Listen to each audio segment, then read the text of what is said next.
Dub Nation, how are we doing? Golden State Warriors fans, how are we doing? How are we feeling? It's now been it's been a week or two since the Warriors have been eliminated from the playoffs. How's everybody feeling? For those who subscribe, thank you so much for subscribing and welcome back. And for those who are new viewers, subscribe. Welcome to C-Trade. I'm C-Trade. Welcome to C-Trade Station. I'm C-Trade. Welcome to the station. Hey, let's get to some Golden State Warriors news and notes, shall we? And there's some good stuff. There's some good stuff coming out. Draymond Green has been voted to the All-NBA Defensive First Team. All-Defensive First Team, NBA. Congratulations and well-earned. Can we believe that? How old is Draymond? Like 35, 36? Seriously, that is a feat in and of itself, and I think that it was evidenced by post-Jimmy Butler trade. The Warriors had one of the best defenses in the league, right? The Golden State Warriors, something that I'm actually really excited for is to see that Jimmy Butler and Draymond Green defensive combination in the future. Because Draymond, Draymond makes other players better on defense as well. So I know that's interesting. You know, like Steph's gravity on offense makes other players better. Other players can benefit. Other players, of course, benefit from Draymond Green's ability to cover ground defensively, his anticipation, his ability on ball to defend off ball. And I think that he and Jimmy Butler now, my hope is that they can sort of catapult each other and feed off of each other and flow off of each other, literally, tactically, defensively. And the Warriors will have a really good defense for the next few seasons at least, right? So congratulations, Draymond Green, well earned. Stephen Curry gets All-NBA second team, just straight up. All-NBA second team or All-NBA second team. I love it. I love it. Congratulations to Steph, 37 years young, right? Stephen Curry is absolutely, in my opinion, he is absolutely still at the peak of his powers. He is physically still more than capable. I would say that he's added a little bit of weight. He has just his on-ball defense is actually underrated in my opinion, right? So many years teams have tried to sort of play him off the court by trying to exploit him defensively. Haven't been able to do it. He's had Klay Thompson as well, he's had Draymond Green as well, right? As we talked about earlier. But Stephen Curry stands alone. Stephen Curry is by far the best and most talented athlete I've ever seen live.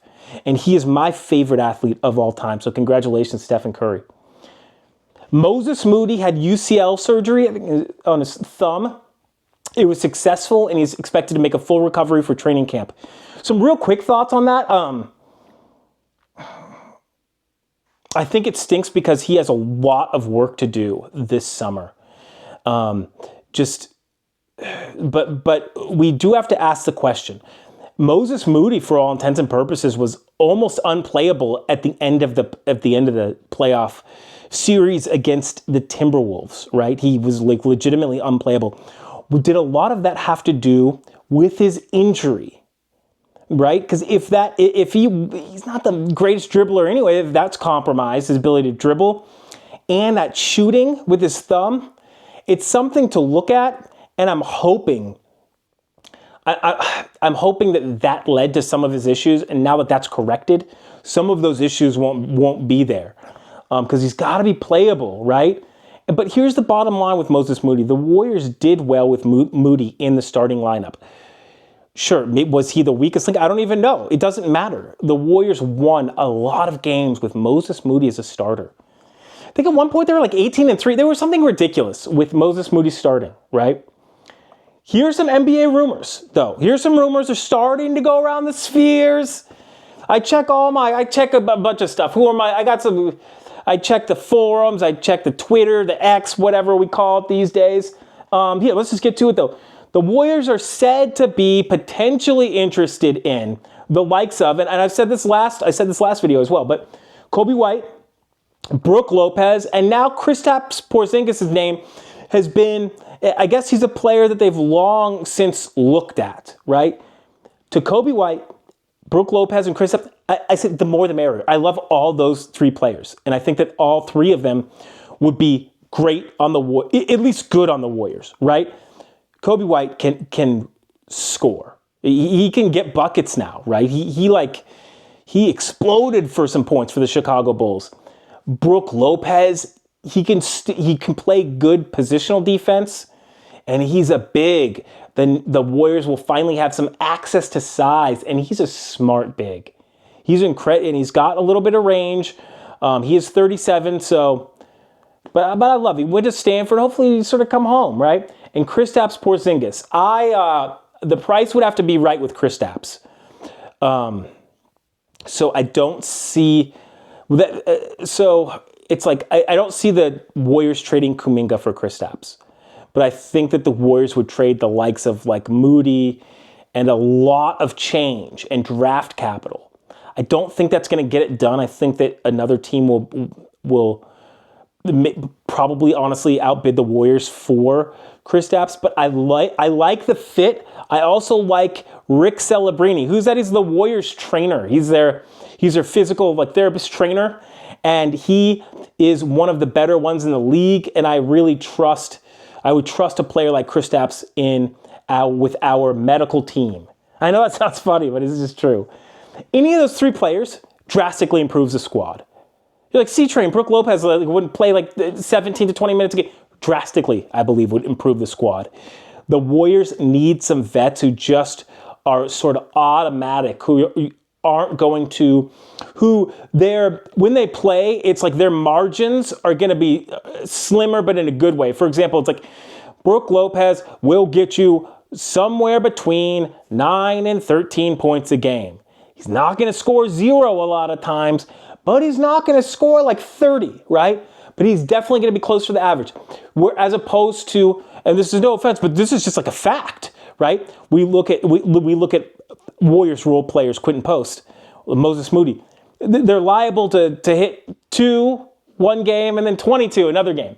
I love their potential. But the Warriors, in order to win now, are going to need to put they're going to need to cut the fat on some of their margins, honestly. So, some more rumors for you coming straight out of C-Train Station. We're having fun with this. Brooklyn, Chicago, and Toronto are said to be high on Jonathan Kuminga. Brooklyn, Chicago, Toronto. And I read one rumor that said, keep an eye on RJ Barrett of Toronto, because, and I get it.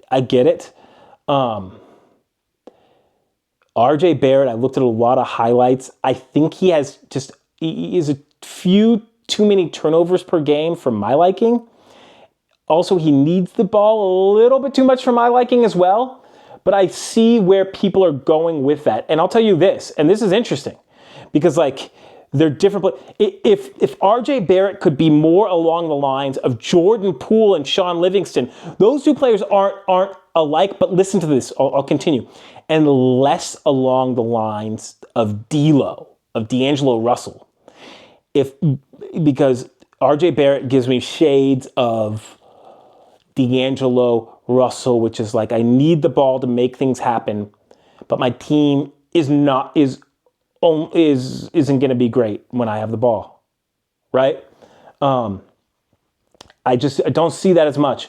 I would rather have Kobe White than RJ Barrett, which is interesting, and it's only fit based. You look at the statistics, and I know you'll be like, C-Train, what are you saying? It's so much fit based, right? And I see White operating in a capacity that Jordan Poole operated in a lot easier than I see a player like RJ Barrett. So, here's one thing that I think that Warriors fans, that Dub Nation should really be aware of and sort of cognizant of. The Warriors, for all intents and purposes, should already have a concrete plans, A, B, C, D. Okay? So any organization that is going towards their offseason, professionals, should have a plan. Okay, stop. The Warriors have said that they need to improve the squad. We know that. Dunleavy said that they needed more veterans. It's already been rumored for all these players. I'm not making up these sources. I mean, like the sources are like the internet, right? But like there are rumors that the Warriors, they're looking to improve the squad. We all know this. So full stop though. Right now, the Warriors should have a plan A, B, and C, and then a best alternative to negotiations. Last video, I even talked about it a little bit. I said this. I said, I think it's too late for LeBron to the Warriors. I said, I would give up anybody but Steph for Giannis. Those are plans. Those are plans. And then you form off of those plans, you sort of spiderweb out, right? With moves to make after you make the move. But the Warriors should have a plan. Warriors fans, I'm telling you, come draft night, at the end of it, if the Warriors have not made a trade or trades, they are in big time trouble. They're in big time trouble. Because it means that they'll be reactionary again, which is, it's the position that Mike Dunleavy Jr. lacks the most power, and he puts himself in so many times. So this is how I envision things going out. Seriously, just listen. It is rumored, Giannis hasn't asked out or anything like that. I can guarantee there will be some bigger moves, not like bigger moves will be made this offseason by teams. Mike Dunleavy Jr. can't get shell-shocked by any of these deals to where he just throws away his plan and says, look, I'm too afraid to negotiate because markets are different, because different deals are going off. He should expect a rocky market. He should expect deep waters and rocky waters, right? Choppy waters, is that what they call it? But he should expect that. The market might get shocked again when or if Durant gets traded, right? What we can't have is instead, when Mike Dunleavy Jr., if his A is taken away, he can't say, I'm too afraid to do anything, ah shucks. He has to go to B. He has to go to B. And we will know that. We will know what happens by right around draft day. And honestly, like right free agents and stuff around July 4th as well. We have to know. We have to know. Like, and here's an example. The Warriors, I believe, like right now, this second they could trade for Lauri Markkanen. So right now, it would be like JK and it would be like a JK and Moses Moody and change. That's in draft capital. That's a lot. But I mean, if we're talking about Lauri Markkanen 2 seasons ago, I mean, he's like a 20+ per game scorer, great free throw shooter, 7 feet tall, can play wing and down low essentially, right? Great shooter, 7 feet. If we're talking about immediately a starting lineup today, right now, of Steph, Pods, Butler, Lauri, and then Draymond, we're immediately that balances out the floor. Immediately it gives the Warriors size, and they can do it right now. Do it now. What's don't, I get that that's just an example. The Warriors aren't going to do it now, right? Or anything like that. They're not going to make any trade. But the thing is that they could, I believe. I believe that you can make trades. I don't know if the season, I think that your season just has to end, like seriously, right? I'm not sure if the whole NBA season has to end but long story short, it's like you need to have plans. Right now they should be working and they should be working even more, right? So we need to see action from these guys, especially because we have now seen how Mike Dunleavy Jr. works. He can't be like, we'll see if Jonathan Kuminga gives it. You can't see what happens and then make the move at the trade deadline. You make the move right now and then you tinker at the trade deadline. That's how effective teams roll. In essence, like Kevin Durant said that he didn't want to be traded at the deadline because teams who trade at the deadline, make those big splashes, generally don't go as super far. Right?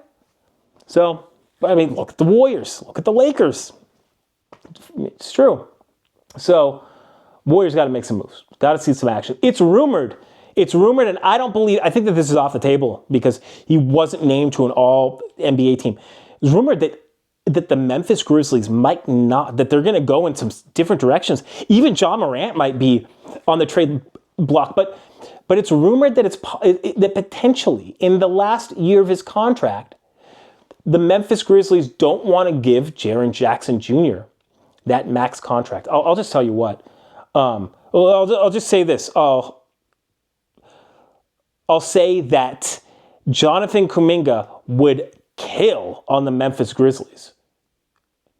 He would be more inexpensive than Jaren Jackson Jr. And also, I know that the Warriors would give up draft picks, but let me just stop here. Jaren Jackson Jr. Would a front court of Jimmy Butler, Jaren Jackson Jr., and Draymond Green be the best front court ever? I don't think so. I think that even like the Tim Duncans and the David Robinsons, but seriously, small forward, power forward, and center, 2 defensive player of the years, perennial all defensive players. One of them, one of the better defensive players, maybe the best defensive of all time, and Draymond Green. That's actually not that far off to ask. Not even kidding. If Jimmy Butler, Draymond Green, and Jaren Jackson Jr., given their defensive attributes, would be the best of all time. Here's something to think about. Jaren Jackson Jr. is only 25 years old, and he's really, really, really, really still improving. Would Jaren Jackson Jr. be the best fit for the Golden State Warriors? No.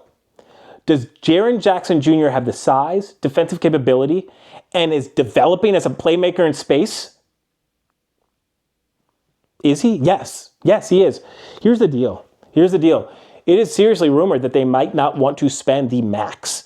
But I think the rumor, honestly, was Supermax, and I don't know if he's Supermax, if Jaren Jackson Jr. is now Supermax eligible. Regardless, if Draymond and Stephen Curry give this the okay, you make that deal in a heartbeat. You trade Jonathan Kuminga, re-signed, Moses Moody, and change 2 first-round draft picks, maybe a few second-round draft picks for Jaren Jackson Jr. Because he still has that much potential. He fits the playoff mold for the Warriors. Defense, size, ability to finish inside because of that size. Ability to take players in space. Jaren Jackson Jr. has gotten better. I love the Warriors' potential with that. And I'll just keep on saying it again. I love the Warriors' potential. I think that any deal that sheds Kuminga and also... I like Moody. I don't love players like Moody and Trace Jackson Davis. Any player that sort of sheds them and gets capable, solid, even rotational NBA piece, that's such a win for the Warriors. They would have killed for that in the playoffs. They would have killed for that in the regular season, right? I think that the Warriors are trending in that direction as well. Trading for quality players who really fit the mold of a team that wants to contend while Steph Curry is still in pretty much the peak of his powers. One player, I want to hear in the comments section, please let me know. What's one player, just name one player who you want to see in the Warriors uniform come next season that isn't on the Warriors right now, okay? I'll just think of a hypothetical scenario. Here's 2 players. The Warriors trade Kuminga, and they don't even need to, the Warriors trade Kuminga for Jeremy Sohan and the number 10 or whatever, 13 draft pick that the Spurs have, and draft Derek Queen. How about that? Derek Queen is actually a player, and I know he's coming to the draft. He's a center out of Maryland or a post player. I know he's a player who is actually sort of he's a controversial player. He's a boom or bust prospect. I would like to see him in Golden State Warriors uniform next season. He gives me more Alperen Sengun plus vibes than he does bust vibes. Who's one player that you would want to see in the Warriors squad next season isn't on the squad right now? Let me know below. And of course, for your Golden State Warriors content, like, subscribe, follow, and I'll see you next time at C-Train Station. Thanks for watching. Have a great evening, great day. Take care.